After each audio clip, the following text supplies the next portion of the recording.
What's up, my comic comrades? Today we wrap up our coverage of X-Men: The Trial of Magneto with the 5th and final issue of the miniseries. It's been an interesting murder mystery thus far, and while Magneto is the title character, it has really been Scarlet Witch stealing the spotlight. But first, if you haven't watched the previous 4 issues of this series or watched our video recaps covering them, you can check those out right here. Because from here, there's nothing but spoilers incoming. But now it's time to see how it all comes to an end in Marvel's Trial of Magneto.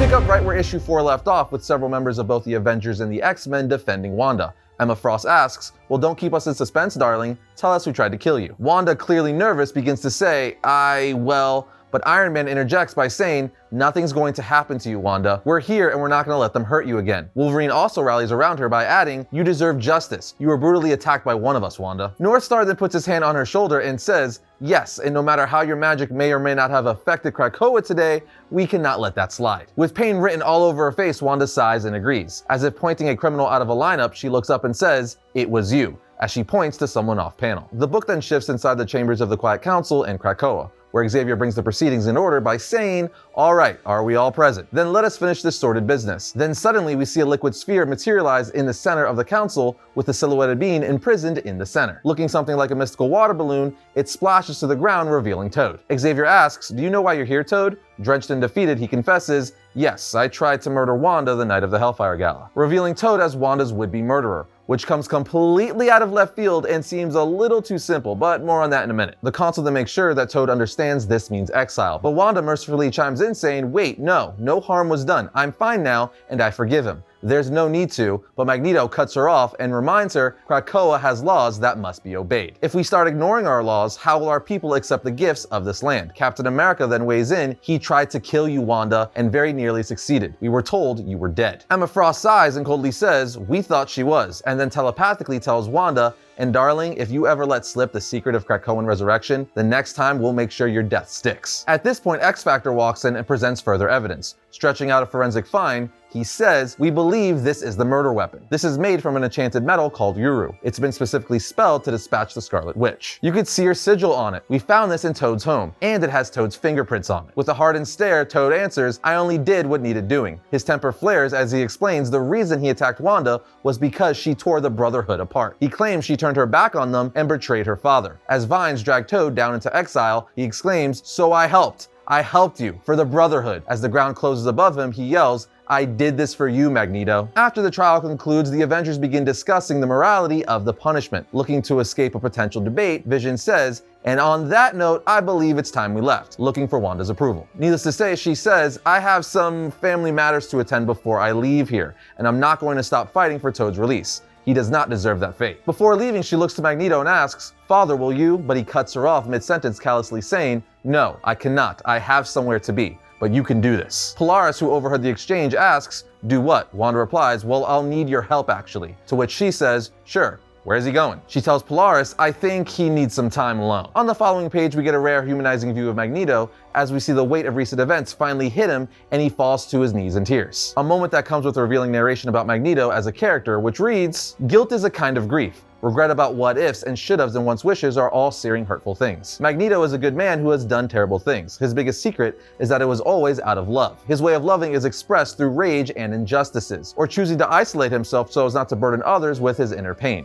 which he's been conditioned to view as his own weakness. No matter the cost, no matter how much it pains him, this is how a tortured, traumatized, magnificent man knows how to love, through trial. It takes a lot of practice." The book then gives us a flashback of the night of the murder. We see a frustrated Magneto telling Wanda, "I regret ever telling you about mutant resurrection. How could you ask such a thing of me?" She replies, "Don't be afraid. Please, just let me." He then says, "Fine. Not here though." We are then returned to the present, where we see Wanda drawing a symbol on the ground for a spell and a friendly voice announcing, "All right, we're here, just like you asked. Why are we here?" Wanda looks up saying, "Proteus, Legion, Polaris, you are the prodigal 3. 3 is very important mystically. It's an important number, and what your parents represent to Krakoa makes you 3 the most important figures here." Legion responds by saying, "As pretty as your chalk drawing is, I'm not inclined to believe this will actually work." Wanda says, "Wouldn't it be amazing if it does? Do you trust me?" Legion smiles and replies, "Not even slightly." She then says, "Well, thank you for being game to try anyway. Plus, it's going to work. It has to. Now arms up, like this. Palms face the heavens,"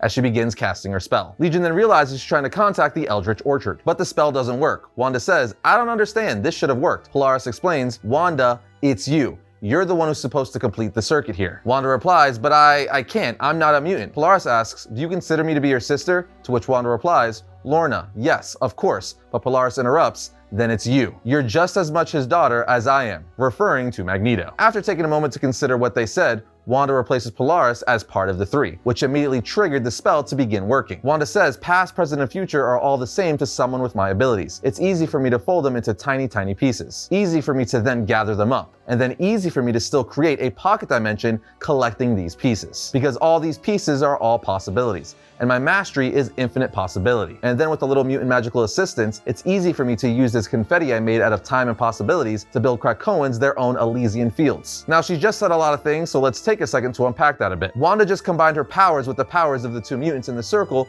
to create a pocket dimension for the souls of every dead mutant. The Elysian fields that were mentioned are essentially the final resting place of heroic and virtuous souls in Greek mythology, meaning she's creating her own afterlife for mutants. But it gets better. We are then taken back to the night of her death where she tells Magneto, it's the only way I can make it. Magneto says, is it now? Because there are hundreds, if not thousands of people on this island who I'm sure would be more than happy to help you accomplish these tasks instead of me. She replies, yes, but you're likely the only one who cares about me enough to try to bring me back should something go wrong. She then clenches her father's hands with him saying, Wanda, I can't, I won't. Please, don't make me do this. She simply tells him, you can, I can do this, I can make things right, but I have to go through Krakoa's resurrection channel first in order for it to work. I can always find my way back from death, but without mutant resurrection, don't you see? It's the only way. And with that, Magneto is reluctantly convinced. He hugs Wanda and says, so be it, sweet daughter. She then tells him, this won't take long. She then begins to conjure a spell, causing Magneto to ask, what are you doing? She replies, using glamours, making it look real. There won't be any call for my resurrection, not unless they suspect foul play, I think. He asks, and what do you require of me? She responds, I need you to make sure they find my body and that I could somehow access resurrection channels. Talk to Hope, she'll help you with this. The problem is, if mutant kind suspects you and I conspired on this, I'm afraid they will reject the gift. And then this will all have been for nothing, and I don't know how to solve that. Magneto thinks for a second, and with the seriousness of what they're about to do on his face, he simply says,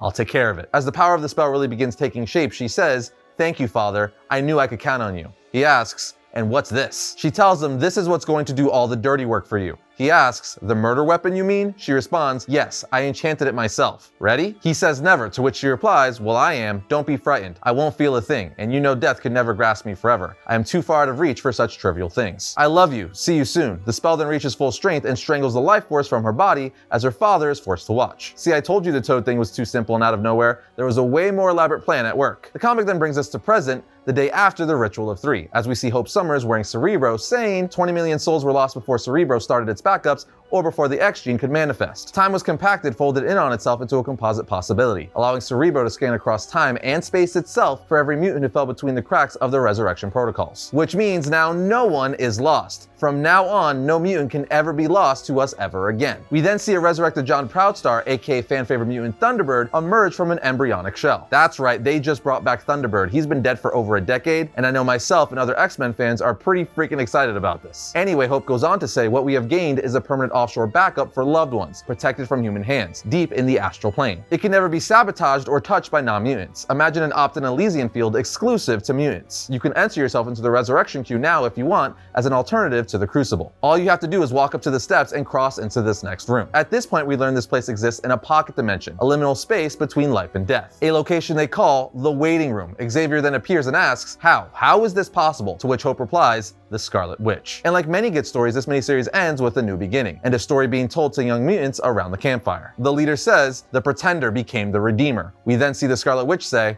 once upon a time, there was a witch. And that, my friends, is the end of X-Men: The Trial of Magneto. Man, this is crazy and huge for both the X-Men and the Marvel Universe. I mean, the Scarlet Witch just literally created a pocket dimension for all the souls of lost mutants. They will never lose a mutant ever again. But on top of that, she gathered all the pieces of every previously dead mutant and added them to the resurrection queue to be brought back eventually. She essentially found a way flipping what she did during the House of M story, where she eliminated almost the entire mutant population. So she made up for past actions, but also created, as Hope says, a permanent offshore backup for loved ones protected from human hands deep in the astral plane. Now they never have to lose a mutant again, and they're gaining all the previous fallen ones hence us getting the resurrection of Thunderbird. This is all kind of crazy, and I can't wait to see what other characters they bring back with this waiting room, as they're calling it, or new resurrection process, because this makes a lot possible. But what do you guys think? Did you dig this story? Did you like the fact that no mutant will be permanently dead anymore, and that they could bring back mutants from the past who have died? Let us know in the comments. And that's gonna bring today's episode of Variant to a close, but if you dug this episode, check this one out right here. And if you like our videos, subscribe, like, and comment, it helps us out. But other than that, I'll see you all next time when I talk about all things comics.